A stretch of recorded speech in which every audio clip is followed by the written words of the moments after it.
नमस्कार दोस्तों, British news agency BBC की documentary India the Modi question पर चल रहा विवाद थमने का नाम ही नहीं ले रहा है। बीबीसी की ओर से गुजरात दंगों और प्रधानमंत्री नरेंद्र मोदी पर डॉक्यूमेंट्री रिलीज करने के कुछ हफ्ते बाद 14 फरवरी को इनकम टैक्स डिपार्टमेंट ने बीबीसी के दिल्ली और मुंबई के डिपार्टमेंट पर छापेमारी की। यह छापेमारी इंटरनेशनल टैक्स में गड़बड़ी को लेकर की गई थी, जिसे लेकर दुनिया भर के अखबारों, मीडिया और ह्यूमन राइट ऑर्गेनाइजेशन ने बीबीसी के ऑफिस पर छापेमारी की आलोचना की और इसे बदले की भावना का नाम दिया गया। दरअसल बीबीसी ने इंडिया द मोदी क्वेश्चन पर एक डॉक्यूमेंट्री तैयार की। यह डॉक्यूमेंट्री 2 पार्ट की एक सीरीज है, जिसमें साल 2002 में हुए गोधरा कांड और गुजरात दंगों को दिखाया गया है। इस डॉक्यूमेंट्री में देश के प्रधानमंत्री नरेंद्र मोदी के शुरुआती दौर के राजनीतिक सफर से लेकर भाजपा में बढ़ते उनके कद और गुजरात के मुख्यमंत्री के रूप में उनकी नियुक्ति की चर्चा की गई है। इस पूरे सीरीज में सबसे ज्यादा चर्चा नरेंद्र मोदी के मुख्यमंत्री रहते गुजरात में हुए दंगों का किया गया है। इस डॉक्यूमेंट्री में अधिकतर हिस्से में प्रधानमंत्री नरेंद्र मोदी के खिलाफ चीजें दिखाई गई है, जिसके चलते भारत में इस डॉक्यूमेंट्री पर बैन लगा दिया गया है। लेकिन लंदन समेत दुनिया के कई देशों में इसे बीबीसी ने चलाया है। बीबीसी ने ब्रिटेन में इस डॉक्यूमेंट्री का पहला पार्ट 17 जनवरी और दूसरा पार्ट 24 जनवरी को रिलीज किया था। वहीं सेंट्रल गवर्नमेंट ने इस डॉक्यूमेंट्री को ट्विटर या यूट्यूब चैनल के जरिए दिखाए जाने वाले अकाउंट्स को ब्लॉक करने की भी अपील की। तो दोस्तों, चलिए बात करते हैं गोधरा कांड और गुजरात दंगों पर। 27 फरवरी 2002 भारत के इतिहास का एक काला अध्याय है, जिसने हिंदू मुस्लिम भाईचारे की भावनाओं को आग लगा दी थी। इस घटना के बाद पूरा गुजरात सुलग उठा और सांप्रदायिक दंगे भड़क उठे, जिसमें 1200 से भी ज्यादा लोगों ने जान गंवाई। दरअसल फरवरी 2002 में अयोध्या में विश्व हिंदू परिषद की तरफ से पूर्ण आहुति महायज्ञ का आयोजन किया गया था, जिसमें देश भर के विभिन्न कोनों से बड़ी संख्या में श्रद्धालु अयोध्या आए थे। इस पूर्ण आहुति महायज्ञ में गुजरात से भी बड़ी संख्या में कर सेवक या राम सेवक के रूप में जाने जाने वाले श्रद्धालु अयोध्या गए थे।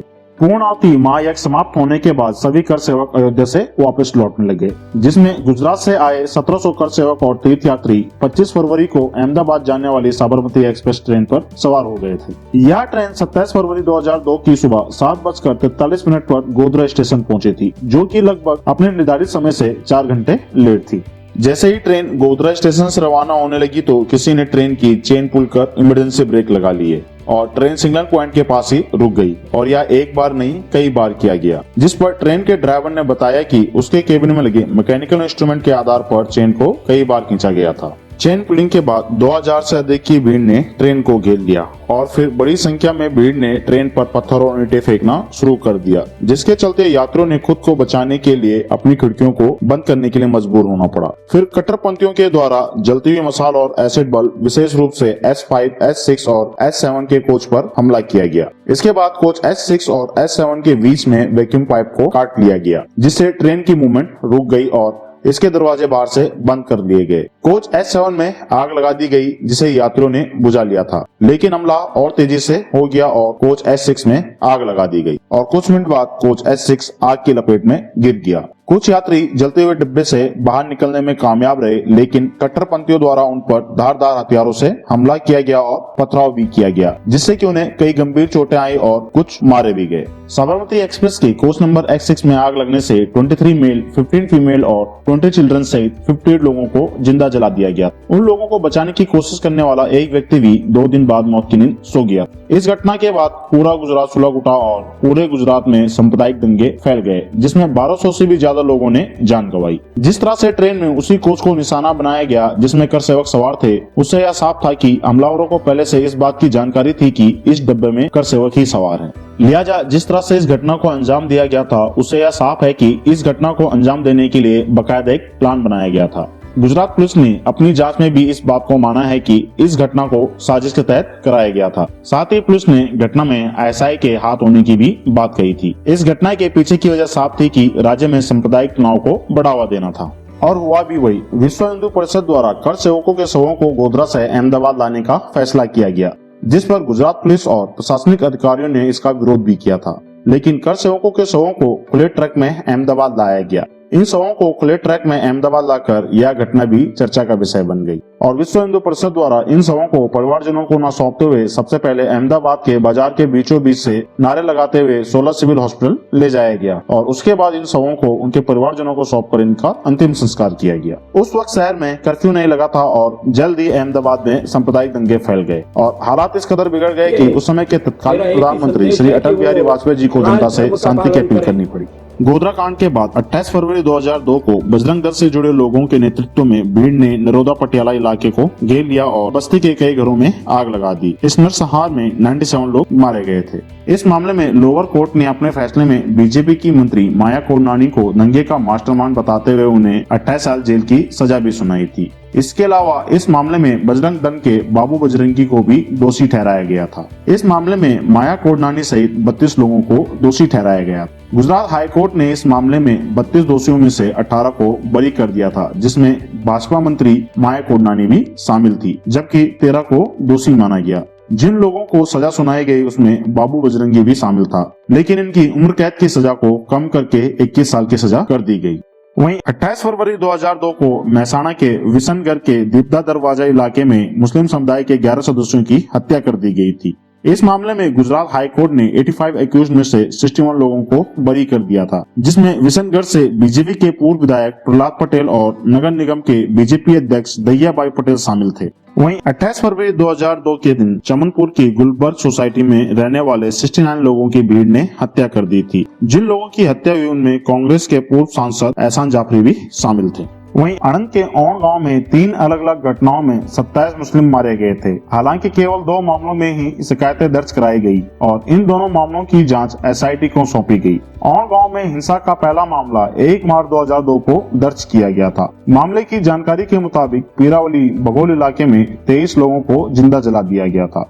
औण गांव में दूसरा मामला पहले मामले के एक दिन बाद हुआ था। इस मामले में बीच गांव में 2 महिला समेत 3 लोगों को जिंदा जला दिया गया था। वहीं 1 मार्च 2002 को वडोदरा में हनुमान टेकरी में बेस्ट बेकरी पर भीड़ ने हमला कर इस बेकरी में आग लगा दी थी। इस हिंसा में 14 लोगों की मौत हो गई, जिसमें 11 मुस्लिम और 3 हिंदू कर्मचारी बेकरी में मारे गए थे। वहीं नॉर्थ गुजरात के पाटन जिले के सरदारपुरा गांव में 3 अलग अलग मुस्लिम बस्तियों पर 1 मार्च 2002 की रात को भीड़ ने हमला किया था। भीड़ से डरकर 33 लोगों ने एक घर में शरण ली थी, लेकिन भीड़ ने इस घर का पता लगाकर उस घर में बिजली की नंगी तारें छोड़ दी, जिसमें 29 लोगों की मौके पर ही मौत हो गई थी। साथ ही भीड़ ने गांव के सारे रास्ते बंद कर दिए थे ताकि मुस्लिम समुदाय के लोगों को जान बचाने का मौका तक न मिले। आधिकारिक आंकड़ों के अनुसार गुजरात दंगों में 1044 लोग मारे गए। इसके अलावा 223 लोग लापता हुए और 2500 लोग घायल हुए। गुजरात दंगों में मारे गए मृतकों में से 790 मुस्लिम और 254 हिंदू थे, लेकिन the concern citizen tribunal report के अनुसार इन दंगों में 1926 लोग मारे गए। 1 मार्च 2011 को यानी 9 साल बाद एसआईटी की विशेष अदालत ने गुजरात में हुए दिल दहला देने वाले गोधरा कांड पर कुल 31 लोगों को दोषी पाया, जिसमें कुल 11 लोगों को मौत की सजा सुनाई गई थी। इसके अलावा कोर्ट ने अन्य 20 लोगों को आजीवन कारावास की सजा सुनाई थी, जबकि 63 लोगों को बरी कर दिया गया था। अदालत के इस फैसले को गुजरात हाई कोर्ट में चैलेंज किया गया और अक्टूबर 2017 में जिन 11 दोषियों को मौत की सजा सुनाई गई थी, गुजरात हाई कोर्ट ने उन 11 दोषियों की मौत की सजा को उम्र कैद की सजा में बदल दिया था। 27 फरवरी 2002 की इस घटना के बाद पूरे गुजरात में सांप्रदायिक हिंसा भड़क उठी और लोगों को जान माल का भारी नुकसान हुआ। साल 2001 में नरेंद्र मोदी के सत्ता संभालने के लगभग 5 महीने बाद ही गोधरा रेल हादसे के बाद गुजरात में दंगे भड़क उठे, जिसमें 2000 से ज्यादा लोग मारे गए। इनमें ज्यादातर मुसलमान थे। आज तक नरेंद्र मोदी पर दंगों को रोकने के लिए उचित कदम न उठाने के आरोप लगते रहे हैं, इसलिए उन्हें अमेरिका का वीजा नहीं मिला और ब्रिटेन ने मोदी से 10 साल तक अपने रिश्ते तोड़े रखे।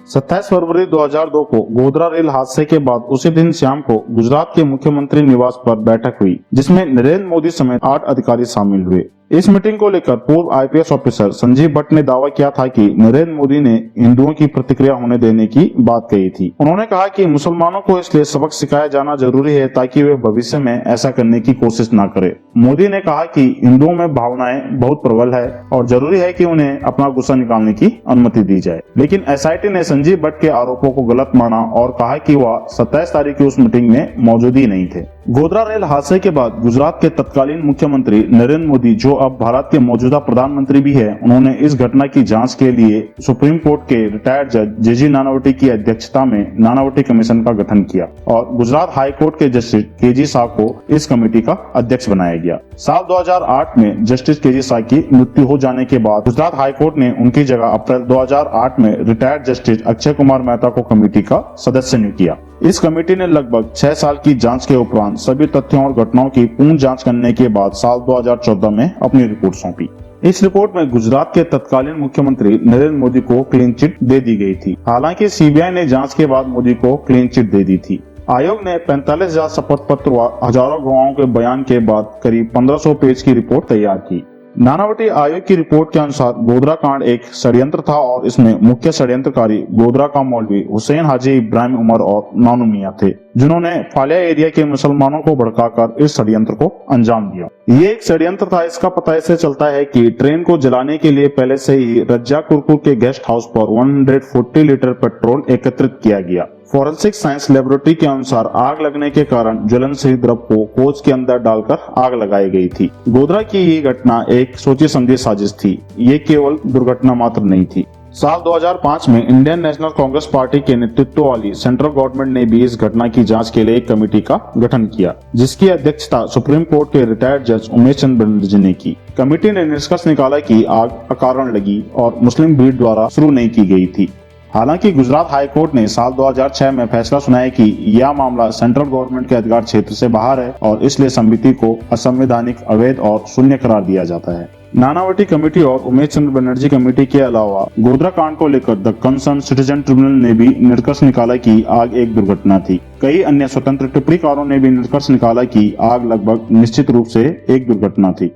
तो दोस्तों, ये तो था गोधरा कांड और गुजरात दंगों के बारे में। बीबीसी की डॉक्यूमेंट्री पर आपकी क्या राय है और साथ ही गुजरात और गोधरा कांड पर आपकी क्या राय है, इसे आप कमेंट बॉक्स में लिखकर हमें अवश्य बताएं। और वीडियो को अंत तक देखने के लिए धन्यवाद।